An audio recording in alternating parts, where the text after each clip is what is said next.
Salut petit Caillou. Comme tu le sais déjà, je suis un énorme fan de jeux de rôle et particulièrement de fantasy. Mais il y a une sous-catégorie que j'apprécie encore plus dans la fantasy, c'est la dark fantasy. Quand le fantastique se teint de ténèbres, on peut croiser de mornes silhouettes portant des masques sombres de corbeaux, soignant les rachitiques victimes d'un fléau terrifiant. Je te propose une sombre plongée dans ces noirs abîmes en dessinant en 4 étapes un médecin de la peste.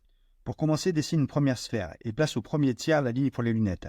Esquisse la base du cou et les épaules comme je te le montre, puis tu complètes avec le bec si singulier de ce personnage, c'est la phase 1. Lisse légèrement les formes pour renforcer l'aspect organique, c'est la phase 2. Crée les bases d'un chapeau à ton goût.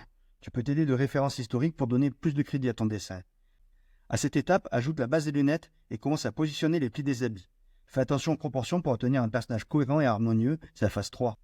Enfin, ajoute tous les détails à ton personnage, les ornements sur les plaques de cuir, le petit lien sur le bec et affine les parties du tissu autour du cou et complète avec tous les détails qui peuvent donner vie à ton dessin. La création de personnages de jeux de rôle est toujours une source d'inspiration infinie et permet de débrider ton imagination, comme avec ce médecin de la peste ou d'autres créatures fantastiques. L'histoire regorge également d'une multitude de personnages inspirants qui peuvent alimenter tes créations.